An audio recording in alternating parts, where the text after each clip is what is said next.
Hello guys, welcome back to our channel. आज की कहानी है वर्सोवा बीच पे एक पुराना घर था उसके ऊपर।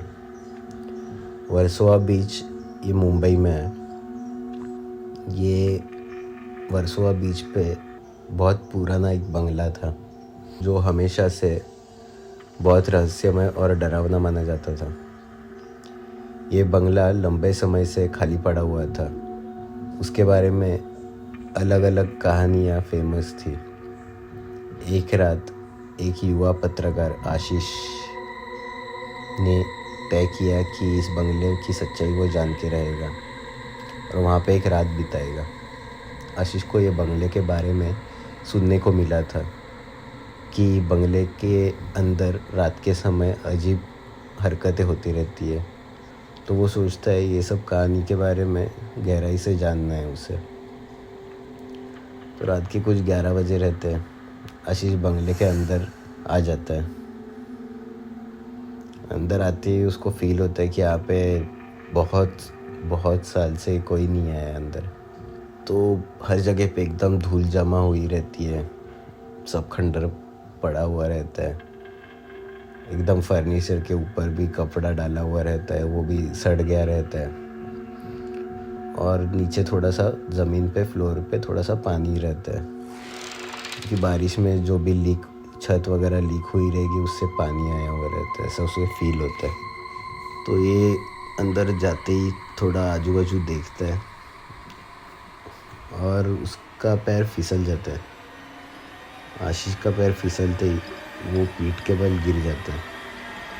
उसको काफ़ी गहरी चोट आती है। उसका स्पाइन पेन करने लग जाता है।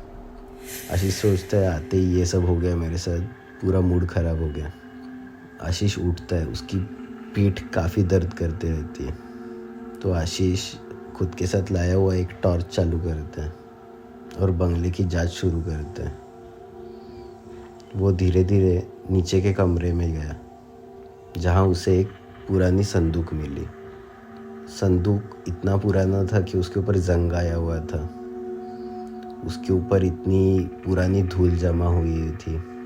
तो उसे वो पता चल जाता कि ये काफ़ी पुरानी संदूक है और यहाँ पे बहुत साल से कोई नहीं आया है। तो आशीष संदूक खोलने का फ़ैसला करता है, पर उसे अंदर से फील भी होता रहता है कि ये करने से कुछ गलत ना हो जाए। तो वो संदूक को लाके बाहर हॉलवे में रख देता है और आजू बाजू रूम की तलाश करते रहता है कि और कुछ मिले। आशीष टॉर्च से देखते रहता है, उसको मकड़ी छिपकली सब दिखता है। चमगादड़ भी घर में आए हुए रहते हैं अंदर। चमगादड़ भी चिल्लाते रहते हैं रोशनी देख के। तो सब माहौल थोड़ा डरावना ही बना हुआ रहता है। तो वो सोचता है जाके अभी संदूक ही खोल देता हूँ। आशीष आता है हॉलवे में और संदूक खुलता है। संदूक खोलते ही उसको एक अजीब सी गंध आती है। संदूक के अंदर पुराने कागजात, तस्वीरें और कुछ किताब रखी थी। आशीष ने सबसे पहले तस्वीरें देखने शुरू की। वो तस्वीरों में एक फैमिली फ़ोटो था और सब बहुत खुश थे वो फ़ोटो में। पर फ़ोटो एकदम पुरानी हो गई थी। पर वो फ़ोटो के ऊपर से वो जैसी धूल साफ़ करता है तो उससे वो फ़ोटो के अंदर जो भी लोग थे फैमिली वाले, उनके फेस पे थोड़ा सा डर दिख रहा था। तो आशीष वो फ़ोटो अपने बैग में डाल देता है। सोचता है पत्रकारिता के लिए फ़ोटो भी काम में आ जाएगी। फिर आशीष किताब खोलने लगता है। किताब के पन्ने बहुत अजीब थे और एकदम धुंधले थे, क्लियर नहीं दिख रहे थे। जैसे ही वो किताब का पहला पन्ना पलटता है, वहाँ अचानक अजीब सी आवाज़ें आने लगती है, जैसे कोई उसके कान में फुसफुसा रहा है। आशीष डर जाता है। उसको पता चलता है कुछ तो अलग हो रहा है यहाँ पे, या फिर ये चमगादड़ की आवाज़ रहेगी। आशीष की धड़कनें थोड़ी तेज़ हो गई और उसने धीरे धीरे किताब को थोड़ा और आगे बढ़ाया।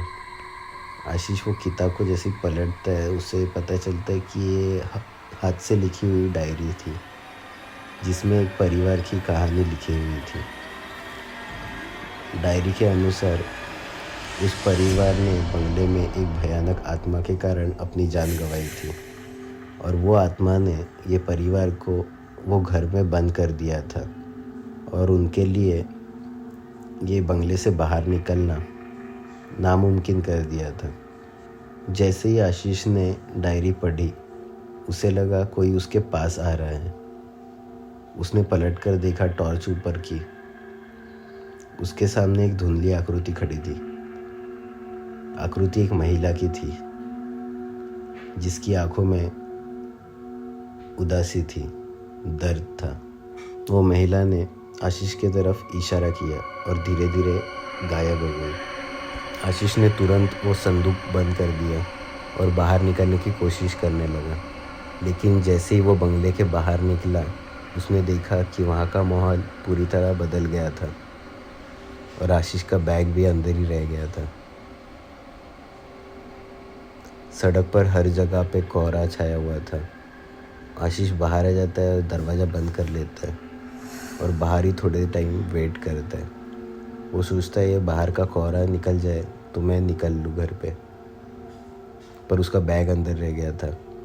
तो आशीष सोचता है बैग ले लेता हूँ और वो डायरी भी ले लेता हूँ। आशीष जैसे ही दरवाज़ा खोलता है तो उसे अंदर एक अजीब दृश्य देखने मिलता है। बंगले के अंदर एक बूढ़ा आदमी खड़ा रहता है जो आशीष को कहता है, तुमने वो संदूक को छेड़ा है, अब तुम्हें भी उसकी सज़ा भुगतनी होगी। आशीष उसे कुछ भी नहीं कहता है और वहाँ से भागने की कोशिश करता है। उसके हाथ पैर कांपने लगते हैं, उसे बहुत अजीब फील होते रहते हैं। वो कैसे कैसे करके खुद को बाहर निकाल लेता है और जल्द ही सड़क पे पहुंच जाता है। आशीष बाहर आके पुलिस को कॉल करने लगता है और बंगले में जो अजीब गतिविधियां घटी उसकी रिपोर्ट करता है। अगले दिन पुलिस ये बंगले की जांच करने जाते हैं, लेकिन वहाँ कुछ भी नहीं मिलता। बंगला वैसे ही पुराना और खंडर जैसा था, लेकिन जो आशीष ने फील किया अंदर जाके वो उसे किसी भी बता नहीं पाता। वो दिन के बाद से आशीष ने वो बंगले को कभी नहीं देखा और अपने पत्रकारिता के करियर में ये कहानी के बारे में किसी को भी नहीं बताया। तो दोस्तों, ये कैसे लगी कहानी आपको? अच्छी लगी रहेगी तो लाइक और शेयर कीजिए और चैनल को सब्सक्राइब करना मत भूलना। Thank you.